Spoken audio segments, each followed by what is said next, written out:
Hey folks, so as we read in our literacy class in 6th grade in E1 challenge language and reading, there are going to be times when we read things that are written either at a different time in history or written for students older and perhaps have more reading skills than a typical 6th grader. And so we're going to end up finding words that we may not be familiar with. And because you are probably a pretty good reader based on your enrollment in this challenge class, you may not have ever come across a text that challenged you with vocabulary. It might be that you always are able to understand all of the words that you're reading in a text. And so that's one of the reasons that I take more challenging texts every now and then.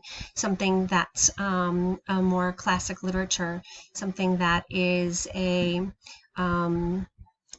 piece that's lasting, that people have read for a long time because of its message, or so it's like a famous piece that I want you to be familiar with.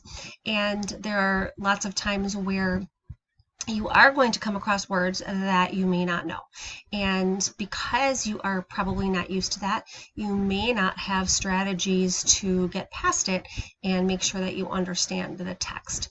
So I want to show you a strategy that you can use when you're using any Google Doc or Google Slides or anything like that when you're reading, so that you can quickly find out what a word means, so that you can continue reading and make sure that you understand the text.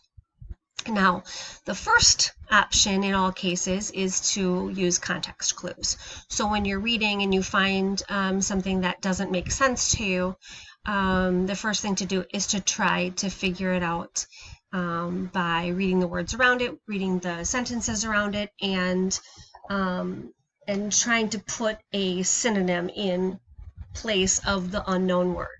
And so I'm going to give you an example of that first. So if you take a look down at this last paragraph down here, there was a pier glass between windows of the room. Perhaps you have seen a pier glass in an $8 flat.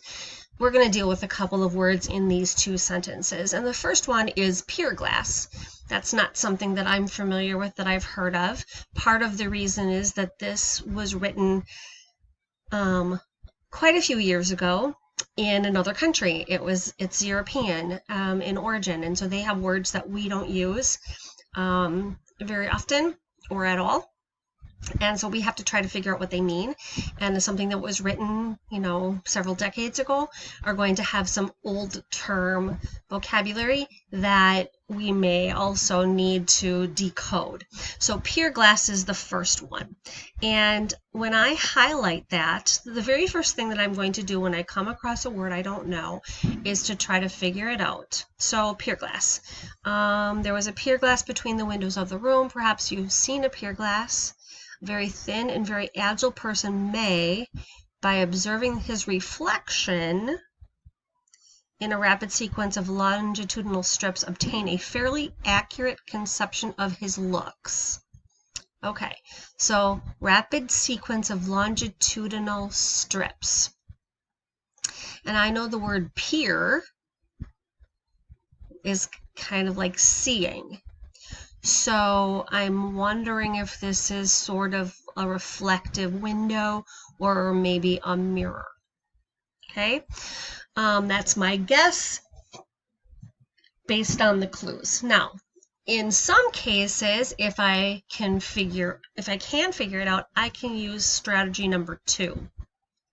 I just tried to use strategy number 2 with pier glass, and it doesn't work. This word is not in the dictionary. So we're going to have to use our best guess that it means something reflective, kind of like narrow windows or even narrow mirrors that give you sort of an image if you look at it in just the right way.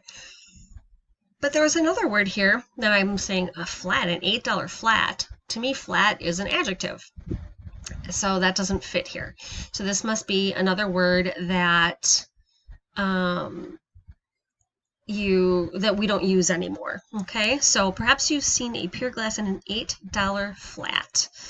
something that's flat, that's $8. All right, well, I don't know. So I'm going to highlight the word flat, and I'm going to highlight the word flat, and I'm going to 2-finger click it. And I'm going to, I can explore flat, I can define flat, and that's what I'm going to do. So I'm going to click define flat, and a dictionary pops up right on my screen. Now I know that it's something that I'm in. So it's not being used as an adjective. So I'm going to skip through adjective, and I'm going to look for noun. All right, so here are some nouns. The flat part of something. The flat of her hand. It says something about a room. No. An upright section of painted stage, like the background of a stage. Kind of, maybe. Flat tire, that's an adjective, so I don't understand that. All right, so I don't think it's any of these. I'm going to keep looking. Flat noun. Oh, here, look. A suite of rooms forming one residence, typically on a floor and with a larger building containing a number. Oh, an apartment. An apartment. Okay, so I guess where they live, their apartment is called a flat. Okay, that makes sense. But an $8 flat, this story took place a real long time ago, obviously, because nobody can get an apartment for $8. But, so that's how my thought process goes as I come across words that I don't understand. But please don't just skip over things, especially if it's something that is really important